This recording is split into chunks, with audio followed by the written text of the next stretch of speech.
Wednesday or Thursday this week, and we each brought our sermons, and we're just going to talk a little bit about what we were going to talk about this Sunday. And I told him I was struggling with our 10 Commandments series, the next 3 commandments with thou shalt not murder, thou shalt not commit adultery, and thou shalt not steal. I thought I can just put those all into one sermon, 3 sentences, and we're done, right? Don't kill anybody, don't commit adultery, and don't steal. Bada bang, we're done. Then he reminded me, and I had found out too, of that passage in Matthew where Jesus is talking about, I think it's around the Beatitudes that we're kind of familiar with, but Jesus kind of expounds on the law and said a little bit, you've heard it not to murder, I say to you, don't be angry at your brother. Make amends with your enemies. Take it a step further. And I thought, when I was reading that, and he brought up too, the first thing that came to his mind, of course, was words. And how we can use words to kill also. But usually this is one of those commandments, thou shalt not kill. Great, I haven't killed anybody. I got that one checked off. Don't have to worry about it. I would never think about killing anybody. But of course, it's translated differently into murder. Thou shalt not murder. Murder is usually defined as premeditated, thinking about killing somebody and carrying out the plan. Well, I certainly would never do that. I might kill in self-defense, or I might be drafted in the army or sent off to the army. I might have to kill as part of that, so I'm okay with there. So it gets complicated. And it is complicated. In essence, the commandment regards all life precious. But the picture gets really complicated even in the Old Testament. Because the killing starts almost immediately. In the 4th chapter of Genesis, Cain kills his brother Abel. But in a way, he gets away with it. He's in exile of sorts, but he's under divine protection, where nobody can hurt him. And he gets to go build a new life for himself.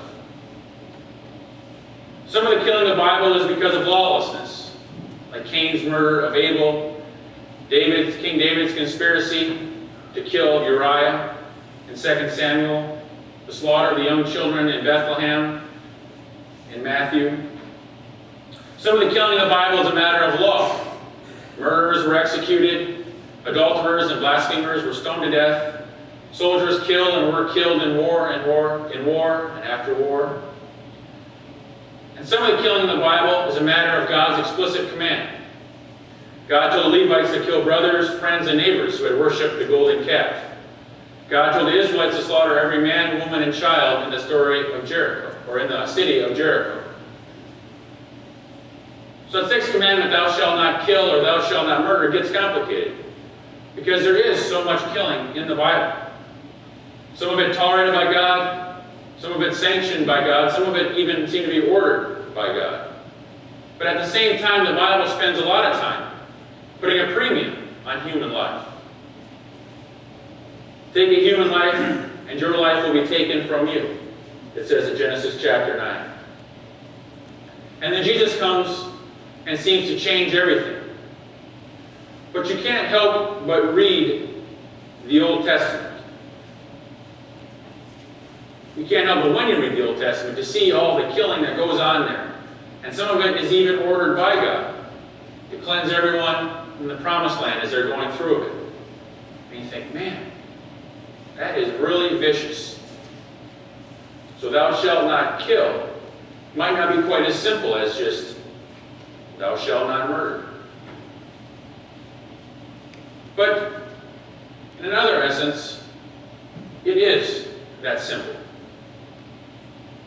We can argue, and arguments have been made for or against abortion, for or against capital murder, capital punishment, I should say, on murder charges. And this commandment has been thrown in there as one. Even some other rights groups say it's thou shalt not kill, so that means killing anything. Animals, whatever. But I think the commandment goes beyond just killing. It certainly goes beyond murdering. Because I'm hoping I'm fairly safe in the assumption that nobody in here this morning has murdered somebody and gotten away with it. So it goes deeper than that. And that's why I brought in that gospel from Jesus, where he talks about, even if you're angry with your brother, you could be guilty. There's a story about a people who live on a certain island in the middle of the Pacific Ocean. They have their own way of cutting down big trees. They do it by yelling. They sneak up on a tree just before the sun rises, and they yell at the tree as loud as they can. They do this every day for a month. Then the tree dies and falls over. The people say that the yelling kills the spirit of the tree, and they say that it always works. Here in Iowa, we don't yell at trees. We may yell at TV when the football referee makes a bad call. We may yell at traffic when we're going to be late, and invariably there's someone in the middle, in the left lane, going about 10 miles an hour slower than we are. We may even yell at people when they bother us. We may even yell at our children when they're not listening to us. Sometimes we yell a lot, but most of the time it doesn't do much good. It never matters how much I yell at the TV screen. My football, basketball, or baseball team never seem to hear me and change the way things are going. It doesn't matter how much I might yell at that person in front of me driving slow. They never seem to hear me and drive any faster. Yelling doesn't seem to work. And that people from that island in the middle of the ocean knew something about it. They knew that yelling at living things can kill the spirit in them. Sticks and stones break bones, but yelling, that kills people from the inside. So listen to what Jesus says. Everyone who is angry with a brother or sister will be subject to judgment. And whoever says, "You jerk," to a brother or sister will be subject to the Sanhedrin. And whoever says, "You moron," will be subject to Gehenna and its fire. The sixth commandment is just not for pathological killers and warmongers. It's for people in everyday situations. Not just for the extreme circumstances, where there may be regrettable or necessary actions. The sixth commandment is for us in our everyday lives. It's for everyday life because killing can take many forms. We're all murderers in that sense. We don't do it all at once. We kill people by inches. It's usually a death by 1,000 cuts. How do we do that? Well, Jesus points to the way. We belittle people. We insult them. We hate them. We kill them with our thoughts, or with our words, with our looks, and with our gestures. I can remember, we always celebrate Christmas at my grandma's, my mom's mom place. And the whole family, aunts would gather around, my cousins. And if you remember the stories before, this is the Christmas that usually we hated as kids because we'd have to eat, and then we'd go open presents, and everybody took a turn getting a present, starting with the youngest, opening up all the way through the oldest. And that would kill us when we got younger, because, let mine open up and be done. As we got older, we appreciated that more because it made Christmas last a little longer. But anyway, I remember one of my aunts was there, as she always was. And she's one of my favorite aunts because she always gives me them huge chocolate chip cookies for my birthday. And I don't remember how old I was. I don't remember even the circumstances. But we were in the kitchen doing something, and I called her an old sow for whatever reason. I'm sure I was joking with her. I don't know. Obviously, I wasn't very bright. But I'm sure I was saying it in jest or sarcastic or whatever. And nothing happened that day. I don't think I'm remembering the story right. And I remember talking to her later. I don't know if she even really remembers the story, but I remember my mom, either that day or when we got up for Christmas, talked to me about how, what I had told Aunt Rita was very hurtful. And I was like, what are you talking about? I was just kidding. We were just joking around or something. I'm sure I was just giving her a bad time for whatever reason. I have a bad habit sometimes of teasing people and going too far, or they take it the wrong way. And she goes, what you say can really hurt. And I don't honestly remember, it's a little fuzzy if I ever actually apologized to Rita or not. Rita, if you're watching this, I hope I did apologize. But I remember very clearly when Mom explained to me that what I tell her, or what I say, hurts. Even if I may be in jest, they may not take it that way, and it could really cut. And I remember that story. And there's been numerous examples in my life where I thought I was teasing, and the other person didn't take it the right way and ends up to be, not what any of us expected. Usually a good talk or sitting down and saying, well, this is what I meant, fixes it. But the point being is our words have a lot of power to either build up or to tear down, and very quickly. And I can see that with my kids.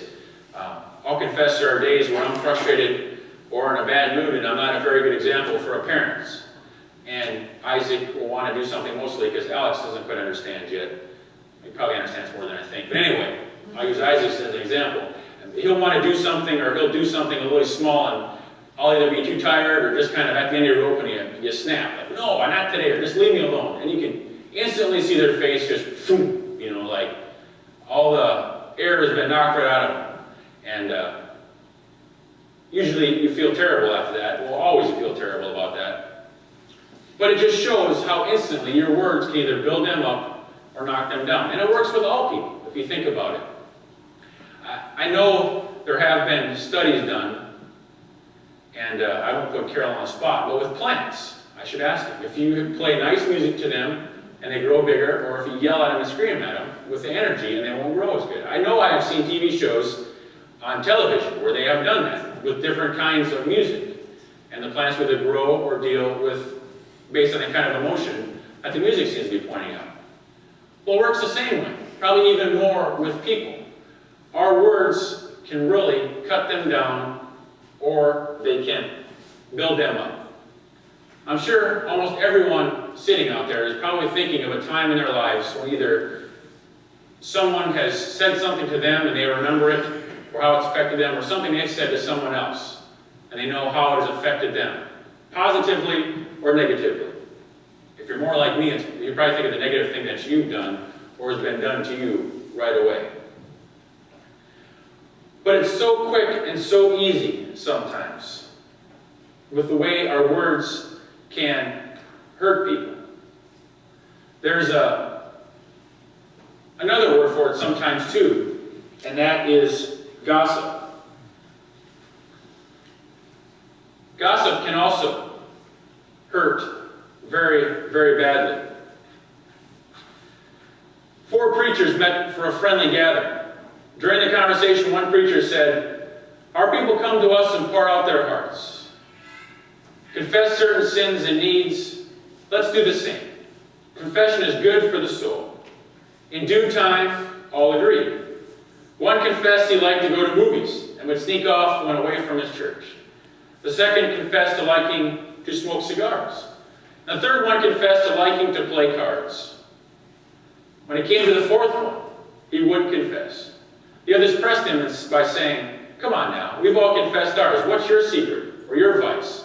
Finally, he answered, "It is gossiping, and I can hardly wait to get out of here." But we're all guilty of that too. Of passing on a story or that juicy bit of information that we just heard without even checking if it may be true. Sometimes we're so eager just to pass that on to the next person.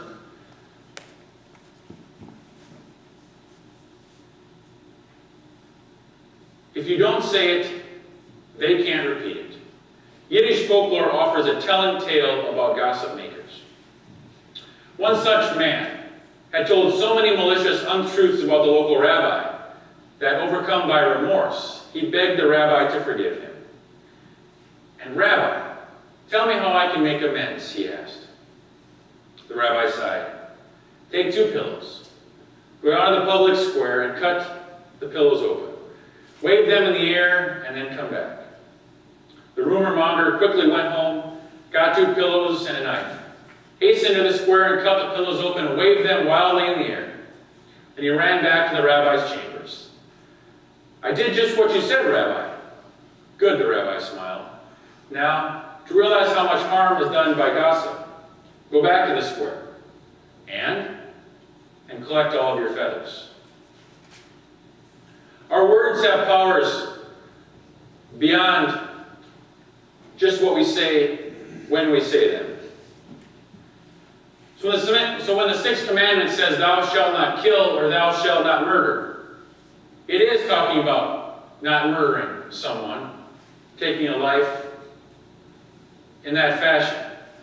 But it's also talking to us about how we treat our fellow brothers and sisters, friends, neighbors, and even enemies. We shouldn't kill their spirit with words. We shouldn't gossip about them behind their backs. We should work on building them up. We should work on building our relationships with them, even those we can't stand. Praying every day for the Spirit's transforming presence in our lives, so we can make every effort to love our neighbors as ourselves, to be patient, peace-loving, gentle, merciful, and friendly to our neighbors, and protect them from as much harm as we can, and to do good even to our enemies. This is what the sixth commandment tells us: to be mindful of our words and to use them to build up instead of to tear down. Let us remember that. Let us remember that our words have power. Amen.